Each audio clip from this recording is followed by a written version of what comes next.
정의라는 잣대가 세워지고 거기서 평화가 이루어질 때 인간의 삶과 모든 자연의 삶이 풍성하게 이루어질 줄 압니다.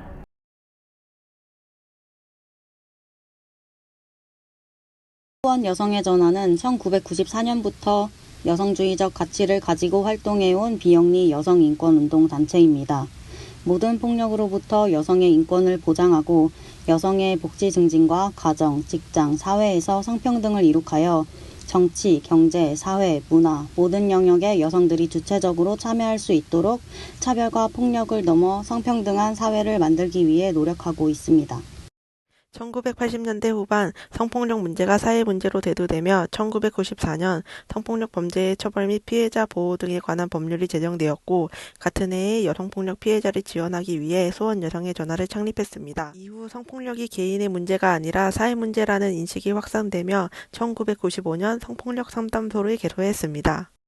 1997년 가정폭력방지법이 제정됨에 따라 1998년 가정폭력 상담소를 개소했습니다. 보건복지부는 1366 전화를 개설하였는데 경기도 지역은 수원 여성의 전화 부설 성폭력 상담소에 설치하도록 하여 1998년부터 2001년까지 운영하였습니다. 여성폭력으로 위기에 처한 여성을 위해 365일 24시간 전화 상담과 면접 상담을 진행하여 전문 상담 기관이나 보호시설로 안내하고 의료 지원과 수사 법적 지원 등을 받을 수 있도록 조력하였습니다. 지난 수년간 가정폭력, 성폭력 상담소를 운영하면서 많은 업적과 성과를 거두어 2003년부터 통합상담소로 지정 운영되고 있습니다. 2004년 성매매 방지법 제정 이후 2007년에는 성매매 피해 상담소 어깨동무를 개소하였습니다. 상담 외에도 긴급구조, 성매매 근절 캠페인, 심야 이동 상담, 간담회, 토론회 등을 진행하였습니다. 2012년 가출 청소녀들의 노숙과 성폭력 피해를 막고 안전할 권리를 돕고자 청소녀 열린터, 꿈꾸는 빨래방을 개소했습니다. 힘든 상황에 있는 청소녀를 지원하는 자율형 열린 공간으로 아지트 역할을 했으며 비가출 청소녀나 위기 청소녀에게 학교폭력, 가정폭력, 성폭력, 성매매 피해 등의 상담 및 기관 연계를 하였습니다. 10년 동안 성매매 피해 상담소 운영을 하며 당장의 주거와 경제적 문제 해결의 중요성을 깨닫고 자활의 중요성을 알게 되어 2017년 성매매 경험 여성들의 자활지원센터 모모이를 개소하였습니다. 모모이는 모두 모여 이루자는 뜻으로 모모 공방도 함께 운영했습니다. 수원역 집결지 주변에 반성매매 활동 확산이 가능한 플랫폼인 숨길을 운영하였습니다. 성매매 집결지 폐쇄 정비에 있어 성매매 피해자를 보호하고 탈성매매 및 자립, 자활을 지원하기 위해 현장 상담소를 개소하기도 했습니다. 함께 모여 나를 찾는 곳, 성매매 피해 아동 청소년 지원센터 모아는 청소년 성매매 예방 및 피해 아동 청소년의 회복과 건강한 자립을 목적으로 2018년 사업 시작했고 2020년 11월에 모아 개소를 허가받았습니다. 수원 여성의 전화는 따로 또 같이라는 슬로건으로 2020년 1월 정기총회에서 성매매 피해 상담소 어깨동무, 자활지원센터 모모이, 성착취 피해 아동 청소년 지원센터 모아, 현장 상담소의 분리 해소를 의결하고 2021년 3월 부설기관을 해소하게 되었습니다. 현재 수원 여성의 전화 부설기관으로 성가정폭력 통합상담소만 운영하고 있습니다.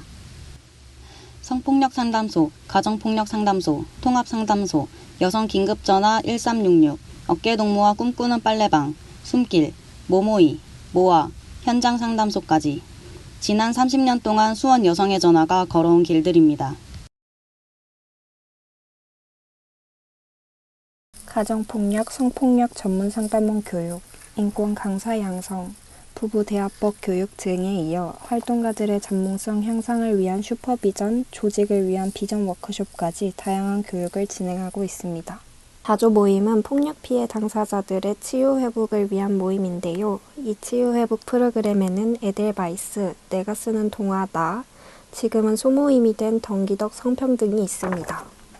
H고 성폭력 사건 2002년 수원 여성의 전화에 학내 성폭력 사건이 접수되었고 수원 여성의 전화에서 엄중 처벌과 공정한 수사 요구를 위한 시위 및 집회를 진행하였습니다. 검찰에서 피해자의 고소와 가해자의 명예훼손 고소 양쪽에 대해 무혐의를 결정하였습니다. 매주 진행된 법원 앞 수요 집회와 1인 시위는 학교 내 성폭력에 대한 일반인과 교육계의 경각심을 일으켰고 수원시뿐 아니라 전국적으로 많은 관심과 참여를 이끌어내었습니다. 안산 부곡동 가정폭력 사망사건.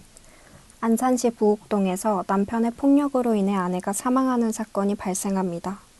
가해자의 폭력으로 인해 피해자가 사망하였으나 경찰 조사에서는 사건이 축소되어 주사되었고 이에 마을 주민들의 서명을 받아 사건에 조력하였습니다. 명백한 폭력을 가정사라는 이유로 상해치사로 진행된 것은 안타까운 일이었으며 가정폭력으로 피해자가 발생하는 일이 없도록 캠페인과 더불어 피해자 지원에 매진함을 다짐하는 계기가 되었습니다. 안산 성폭력 피해자 정당방위 사건. 2006년 가해자는 피해자를 차에 태워 강제추행을 하였고 이를 피해 도망치려던 피해자는 가해자가 차에서 내린 틈을 타 가해자의 차를 몰았습니다. 가해자는 차에 매달려 있었고 가해자가 차에서 떨어져 사망해 피해 여성이 피고인이 된 사건인데요. 실제로 정당방위의 요건에 해당되는 현재성과 상당성이 충분히 있음에도 정당방위로 인정하지 않은 사건입니다. 우리나라 사법부가 여전히 폭력 피해 여성의 상황에 대해 무지하다는 것을 한 번 더 깨닫게 되는 사건이었습니다. 수원시립예술단 사건 지원. 수원시 공공기관에서 일어난 직장 내 성희롱, 성폭력 사건 처리 과정에서 피해자 보호의 미흡함을 알게 되었고 수원시의 수원시 성희롱 성폭력 예방 지침에 따르고 가해자 파면을 촉구한 사건입니다. 수원 여성인권영화제와 캠페인, 상시 캠페인은 38 세계 여성의 날, 5월 가정폭력 없는 평화의 달 캠페인, 11월 여성폭력 추방주간 캠페인 등이 있으며 수원 여성의 전화는 위안부 문제 해결을 위한 수원 수요문화제 또한 상시적으로 진행합니다.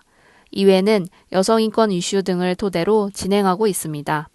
최근에는 성인 페스티벌 KXF 저지를 위한 캠페인과 기자회견, 딥페이크, 성폭력 범죄 대응을 위한 긴급 집회 등이 있었습니다. 여성폭력에만 국한되지 않고 연대단체들과 결합하여 여러 가지 이슈에 함께 대응하고 있습니다. 사회적 참사, 청소년, 아동 등 소외계층에 대한 이슈에 함께하고 있습니다. 8개의 소모임, 송년의 밤, 지금은 목고지가 된 회원의 날, 옷깃만 스쳐도 인연이 된다는 말에서 착안한 신입회원 환영의 날 옷깃을 진행하고 있습니다. 신입회원뿐 아니라 기존 회원분들도 참여 가능하니 많은 참여 부탁드려요. 시작했으니 두려움 없이 걸은 30년. 앞으로도 힘차게 걸어가 보겠습니다. 감사합니다.